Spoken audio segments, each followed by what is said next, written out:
Hello, నమస్తే అందరికీ. Welcome to our channel ANR9. అందరు ఎట్లున్నారు? మేమైతే మంచిగున్నాం. ఈరోజు మీ ముందుకు నేను ఒక కొత్త వంటకంని తీసుకొచ్చిన. కొత్తదని ఎందుకు అంటున్నా అంటే ఈ వెజిటేబుల్ని చూడడం నేనైతే ఇదే ఫస్ట్ టైము, సో అందుకే అట్లా అంటున్నా. మీలో ఎవరికైనా ఈ వెజిటేబుల్ పేరు తెలిస్తే కింద కామెంట్ బాక్స్లో కామెంట్ చేయండి. ఒకవేళ తెలియకపోతే ఈ వీడియోని స్కిప్ చేయకుండా పూర్తిగా చూడండి. సరే, ఇంకా లేట్ చేయకుండా ఈ కొత్త రకం వంట ప్రాసెస్లోకి పోదాం. నెక్స్ట్ ఈ కర్రీకి కావాల్సిన మిగతా కూరగాయలు ఏంటంటే ఒక టొమాటో, ఉల్లిగడ్డ, 4-5 పచ్చిమిర్చీలని మంచిగా కడిగి తీసుకోవాలి. నెక్స్ట్ నేను చూపించిన వెజిటేబుల్ని కూడా తొక్కదీసి కడిగి తీసుకోవాలి. నేను మీకు ఫస్ట్ చూపించిన వెజిటేబుల్ని కట్ చేయగానే ఇట్లా సీడ్స్ వచ్చినాయి నాకు, కాబట్టి ఆ సీడ్స్ని పక్కన పెట్టేసి మిగతా పార్ట్ అంతా కట్ చేసిన.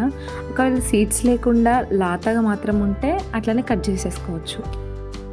సో ఇట్లనే మిగతా వాటికి కూడా సీడ్స్ ఉన్నాయా లేదా అని చూసుకొని కట్ చేసుకోవాలి.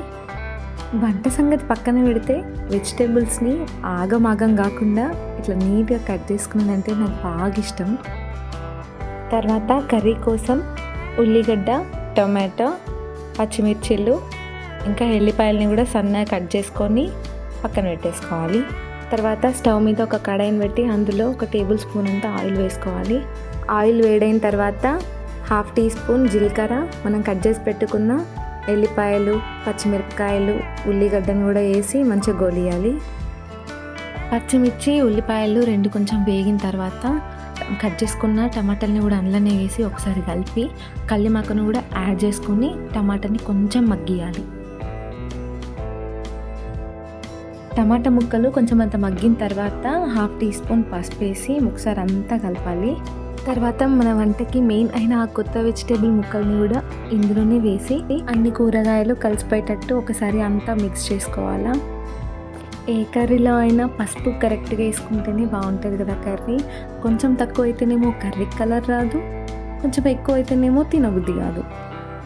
తర్వాత మన టేస్ట్కి తగినంత ఉప్పుని కర్రీలో యాడ్ చేసుకొని ఒకసారి మొత్తం కలిపి మూత పెట్టి ఒక 5 నిమిషాల పాటు మగ్గనియాలి.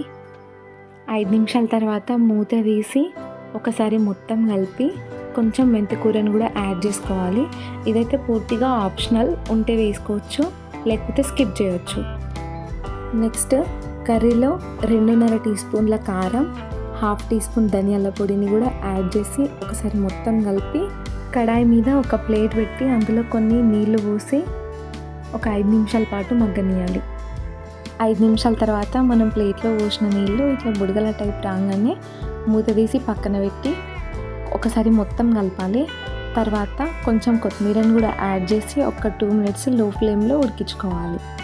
అంతే, మన కర్రీ రెడీ అయిపోయినట్టే. ఇంతకీ నేను ఈ వెజిటేబుల్ పేరేందో చెప్పలేదు కదా. ఓకే, ఇప్పుడు చెప్తా. మన ఈ కొత్త రకం కూరగాయ పేరు ఏంటంటే దిల్పసంద్. ఈ దిల్పసంద్ అనే వెజిటేబుల్ని చూడడం అయితే ఇదే నాకు ఫస్ట్ టైము, కానీ వండితే ఎట్లుంటుందో ఏమో అనుకున్నా.